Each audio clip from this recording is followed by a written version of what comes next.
আচ্ছা, মেয়েদের কি কোনো শখ আহ্লাদ থাকতে নেই? মেয়েদের একটু ভারী বয়স হয়ে গেলে কি সব শখ আহ্লাদ বিসর্জন দিতে হয়? আজকে এই কথাটা কেন বলছি, কিসের জন্য বলছি? যদি জানতে হয় তাহলে পুরো ভিডিওটা দেখো। দেখো, সকালবেলা ঘুম থেকে উঠে আমি বাসি জামা কাপড় ছেড়ে নিয়েছি, তারপর কেচে মেলে দিচ্ছি। যেহেতু আমার গোপোষণা আছে, তোমরা তো সবাই জানো যে আমার একটা ছোট্ট গোপাল সোনা আছে। তারপর দেখো, তোমাদের দাদাভাই দোকান খুলে দিয়েছে। আমি না আমাদের শাটারটা তুলতে পারি না, ভীষণ টাইট। তো দোকান খোলার পর আমি রোজ সকালবেলায় দোকান ঘরটা মোছা লাগাই, যেহেতু আমার গোপোষণা এক ঘরে থাকে। তো দোকান ঘরটা মোছা লাগাতে লাগাতে একটা কথা ভাবছিলাম যে কি এমন কথা, তোমরা হয়তো ভাববে যে কি এমন কথা। তো কথাটা কি সেটা যদি বলি তোমাদের সত্যি খারাপ লাগবে, আর আমারও খুব খারাপ লেগেছে। দেখো, আমার গোপাল সোনাকে আমি প্রসাদ দিয়ে দিয়েছি। আজকে আমার গোপাল সোনাকে দিয়েছি নকুলদান, আমার ঘরে ছিল। তোমাদের দাদাভাই কালকে তো বাজারে যায়নি, তো এই জন্য ফল বা কোনো মিষ্টি আনা হয়নি।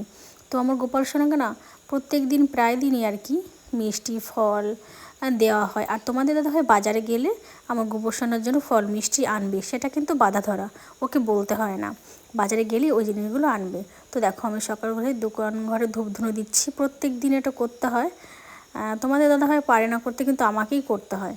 তারপর দেখো, বাইরে চলে এসেছি উঠোন ঝাড় দিতে। আমাদের উঠোনটা না বেশ ভালোই বড়, দোকান ঘরের সামনে আছে অনেকটা, তারপর বাড়ির ভেতরে আছে অনেকটা। উঠোনটা ঝাড় দিতে দিতে চোখ গেছে ফুল গাছের দিকে। কত শখ করে ফুল গাছের চারা ফেলেছিলাম যে লাল দুপাটি হবে, দেখতে কি সুন্দর লাগবে, বাড়ি ঘরে কি মনে হবে, ওনার যে আলো ফুটে আছে এরকম মনে হবে। তো সত্যি ভীষণ খারাপ লাগছে, প্রত্যেকটা ফুল গাছ দেখছি সাদা। আমি এরকম কালারের দুপাটি ফুল মনে হচ্ছে প্রথম দেখলাম। জানি না এটা কি করে সম্ভব হলো, আমি তো ফেলেছিলাম লাল দুপাটি। তো উঠোন ঝাড় দিতে দিতে আমাদের যে সিম গাছটা বেশ ভালোই হয়েছে। তা আমি তোমাদের দাদাভাইকে বলছিলাম, দেখো সিম গাছটার কিছুদিন পর ফুল আসবে। আর এই দেখো, আমি না মাটির উনুনে রান্না করি। তোমরা হয়তো অনেকে ভাবো যে দিদিভাইয়ের কি রান্নাঘর নেই, দিদিভাই বাইরে রান্না করে খোলা জায়গায়। তো সত্যি কথা বলতে কি, এই জায়গাটায় রান্না করে আমি খুব শান্তি পাই। আর আমার পাকা রান্নাঘর আছে, ওখানে রান্না করে না খুব গরম লাগে, আমি বেশ মানে হাঁপিয়ে যাই, আমার ভালো লাগে না। তো গরম সহ্য হয় না, এই জন্য আমি এখানে রান্না করি। তারপর আছে গ্যাস, গ্যাস আছে, মানে সিঁড়িঘরের তলায় গ্যাস আছে, সেখানেও রান্না করি না। মানে দুটো রান্নাঘর, আর এখানে বাইরে একটা, তিনটে রান্নাঘর। তো তিনটে রান্নাঘরের মধ্যে আমার এই জায়গাটায় খুব ভালো লেগেছে। এই যে সারা বছর গরমের সময় আমি এখানে রান্না করে খুব শান্তি পাই। আর আজকে মা ঘুম থেকে উঠেনি, মায়ের শরীরটা খুব খারাপ। তো সব কিছু কাজ আমাকে নিজেই করতে হচ্ছে। মা যদি ঘুম থেকে আগে ওঠে, মা আমাকে অনেকটা কাজে হেল্প করে।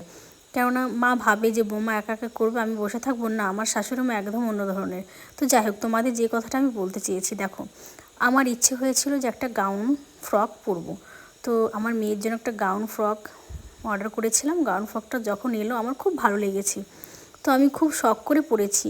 পরার পর এক দাদাভাই আমাকে বলছে যে কি অবস্থা, মানে কোনো কোনো রুচি বোধ নেই, এই বয়সে এসে গাউন ফ্রক পরে ভিডিও দিচ্ছে।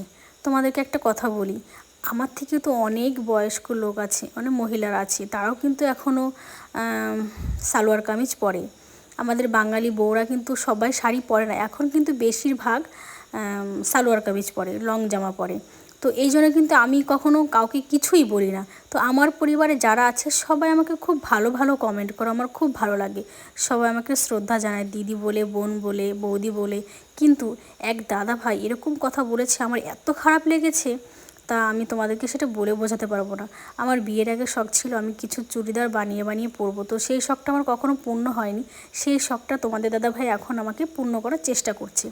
তোমরা তো বুঝতেই পারছো, তোমরা মেয়েরা যারা, যে যে কোনো শখ ইচ্ছে হলে সেটা করলে ভালো লাগে। তারপর দেখো, আমার মেয়ে একটু জ্বর আনতে গেছিলো, তো ওখান থেকে কিছু কামরাঙা এনেছে, তো সেটা মেখে খাচ্ছি। খাওয়ার পর খেতে খেতে ভাবছি যে সত্যি দাদাভাই এমন একটা কমেন্ট করেছে, আমাকে যা তাই বলছে বুড়ি ভাম, খেয়ে দিয়ে কাজ পায় না, ওই সমস্ত ড্রেস পরে বা শর্ট ভিডিও বানিয়ে ছাড়ছে, লজ্জা শরম কিচ্ছু নেই। হ্যাঁ, দুটো মেয়ে হয়ে গেছে ধেরেঙ্গি, এরকম বলছে। আমার মেয়েদের বয়স কিন্তু বেশি না, জানো তো, আমার মেয়েদের বয়স 11-12। তো ওরা বেশ ভালোই লম্বা হয়ে গেছে, আমার ননদরা খুব লম্বা। তো সেই ইয়েটাই পেয়েছে। আর এদিকে আমার বড় মেয়ে দেখো কি সুন্দর করে বোতলগুলো ধুয়ে কিছু ঝাউ গাছ, তারপর ফুল গাছ লাগিয়েছে। ওর খুব শখ বাড়ি ঘরে ফুল থাকবে, ভালো লাগবে, সেই ইচ্ছাটা ওর মানে বরাবর। তারপর দেখো, আমি স্নান করে নিয়েছি, সেই সময় মালা চলে এসছে। মালা এসে বলছে, দিদিভাই আজকে না পার্লারটা বন্ধ। আমি এক জায়গায় যাবো, আমার ভুরুটা একটু ফ্ল্যাগ করে দাও। সবে আমি গোপোষণাকে পুজো দিয়ে উঠেছি। আর এই যে পাশে দিদিভাই বসে আছে, এই দিদিভাইটা আমাদের আজকে স্বয়ম্বর সভার মিটিং আছে, সেখানে যাবে। তো সেখানে আমিও যাব। শুধু আমি না, আমার গ্রামে যত মহিলা আছে সবাই যাবে। তো দেখো আমি এখন রেডি হচ্ছি। রেডি হতে হতে তবুও মনে পড়ছিল যে আজকে সবাই চুড়িদার পরে যাচ্ছে আর আমি শাড়ি পরে যাচ্ছি। আমার যা, সেও চুড়িদার পরে যাচ্ছে। তো তোমাদের দাদাভাই বলেছিল যে আমাকে একটা মমতা তুমি একটা চুড়িদার পরে যাও। সত্যি, আর আমি কমেন্টটা দেখে আমার এত খারাপ লেগেছে। যখনই আমি কোনো সালোয়ার কামিজ বা লং গাউন পরতে যাই তখনই মনে পড়ে। তা তোমাদের দাদাভাই বলছে তুমি ওই নিয়ে কোনো কষ্ট পেয়ে নাও, তোমাকে আমি আর বেশি বেশি করে পরাবো। লং গাউন চুড়িদার আমি বেশি করে পরবো, দেখি কে কে কী বলে। তারপর দেখো আমি রাস্তার সামনে দাঁড়িয়ে আছি, টোটো আসবে সেই জন্য তোমাদের দাদাভাইকে মামি ফোন করে রেখেছিল যে আমরা যেই টোটোতে যাব সেই টোটোতেই মামি যাবে। তো এই জন্য আমি মীনাক্ষী মামির জন্য ওয়েট করছিলাম। আর এই দেখো চলে এসছে মামিরা। এই হচ্ছে নমিতা মামি, আর এটা হচ্ছে সন্ধ্যা মামি। আর মীনাক্ষী মামিকে তোমরা মোটামুটি চেনো। আর এই যে হচ্ছে মীনাক্ষী মামির জাইতি মামি। তো সবাই মিলে খুব আনন্দ করতে করতে যাচ্ছিলাম। আর এই যে পুচকুটা আমাকে দিদুন দিদুন বলে একদম পাগল, আমাকে খুব ভালোবাসে। ছোট্ট মানুষ, সত্যি ওর জন্য খুব মায়া মায়া লাগে। তোমাদের দাদাভাইও খুব ভালোবাসি। তারপর দেখো তোমাদের দাদাভাই ফোন করেছে। আমি কোথায় বেরোলে তোমাদের দাদাভাই খুব টেনশন করে, কেননা আমি একা কখনো কোথাও বেরোই না। কোনো দিন কোথাও একা একা যাইনি, তো আমারও ভীষণ ভয় লাগে। আচ্ছা তোমাদেরকে বলি, আমাদের বাঙালি যত ছেলেরা আছে তাদের তো ধুতি পাঞ্জাবি পরার নিয়ম, তাই না?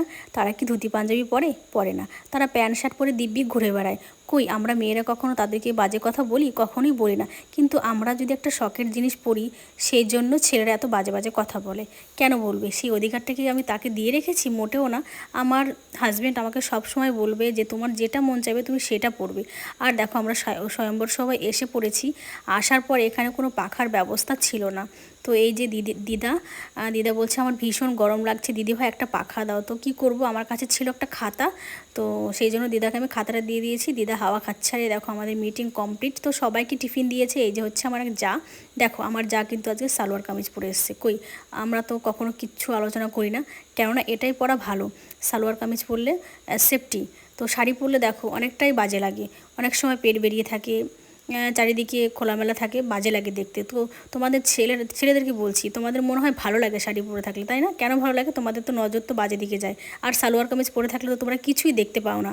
এই জন্য তোমাদের মানে হিংসা হয়, তাই তো? তো যাই হোক, দেখো বাড়িতে চলে এসেছি। বাড়িতে আসার পর আমার ভীষণ খিদে পেয়েছে। খেতে বসে পড়েছি। আর আমি আশা রাখবো আমাকে নিয়ে কোনো বাজে কথা বলবে না, আর আমি যা ইচ্ছা তাই পরবো।